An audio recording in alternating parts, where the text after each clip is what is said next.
আর কাকে নিয়ে বলবো, নিশানকে নিয়ে না নিশু ভাইকে নিয়ে? দুজনকে নিয়েই বলো, নিশু ভাইকে নিয়েও বলো আর তোমার নিশানকে নিয়েও বলো। আচ্ছা, নিশানকে তো আমি অনেক ভালোবাসি, যেমন আমি মাসুদকে বাসতাম। এখন ওই ভালোবাসা এই ভালোবাসার মধ্যে কি পার্থক্য সেটা আপনারা হলে গিয়ে দেখবেন। আর নিশো ভাইকে নিয়ে বলবো, নিশো ভাই তো নিশো ভাই, কি বলবো, বস তো বসই।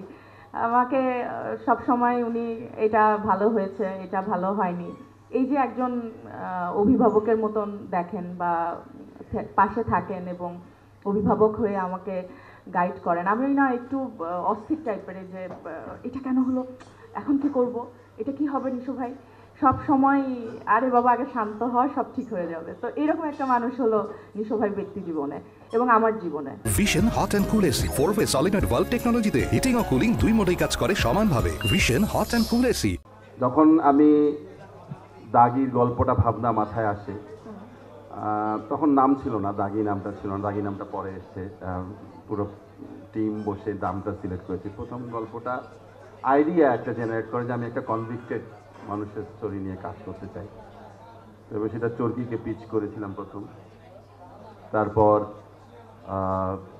শাকিল অনেক আগ থেকে তখনই আগ্রহ, হ্যাঁ আমরা করবো, সাজেদ ভাই সবাই বলেছিলেন যে আমরা করতে চাই। তারপর এটা 2024-এর মে মাস থেকে। এরপরে শাকিল একদিন ইন্ডিয়া থেকে আমাকে ফোন দিলেন যে শিহাব ভাই আপনি কি ফ্রি? আমি হ্যাঁ ফ্রি, আমি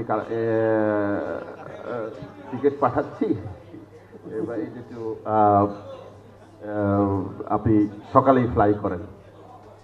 এবং আগের রাতে টিকিট পাঠিয়ে আমি ইন্ডিয়াতে গিয়ে, তো ওখানে এসভিএফ আলফাই যেহেতু প্রোডাকশন হাউস, তো এসভিএফও একটা পার্ট।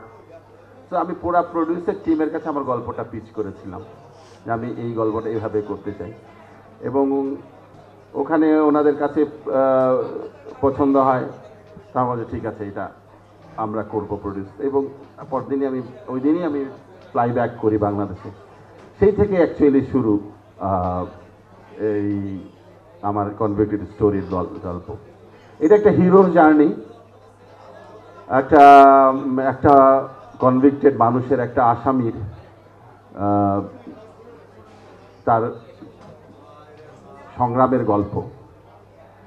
তো এই ক্ষেত্রে একটা ফিল্ম বানাতে গেলে তো আমার লিড লাগবে। তখন আমি ইন্ডাস্ট্রিতে হিরো খুঁজতে গিয়ে আমি একজনকেই চিনি এখন যারা আছে, আমি হিরোদের ভিতর আমার আগের কাজের অভিজ্ঞতাও আছে এবং আমার পছন্দ যা, নিশোকেই আমি দেখেছি যে না, ও ছাড়া আর এই চরিত্র করার মতো কেউ নেই। আমি যা চাই তা আমার নিশানকে আমি নিশোর মধ্যেই দেখেছি। তো একটা শঙ্কা ছিল নিশোর সাথে কাজ হবে কি না, তবুও সেই শঙ্কাটা নিশোই দূর করে দিয়েছে। এবং আমাদের সেই থেকে যে জার্নি শুরু হয়েছে, দীর্ঘ স্ক্রিন প্লে জার্নিটাতে পুরো চরকি এবং এসভিএফ আলফাই প্রোডাকশনের প্রডিউসার টিম ইনভলভ হয়ে স্ক্রিন প্লে পরতে পরতে পরতে পরতে প্রত্যেকটা লজিক্যাল লুপ হোল আমরা হোল ক্রিয়েট হয়েছে, বন্ধ করেছি, কেন, কী জন্য, কোথায়, কবে, নানা প্রশ্ন করে করে একটা চিত্রনাট্য দাঁড় করিয়েছি। এবং বাংলাদেশে আমরা ডিসেম্বরে শ্যুট করে আজকে আমরা এখন মুক্তির জন্য অপেক্ষায় দাঁড়িয়ে আছি।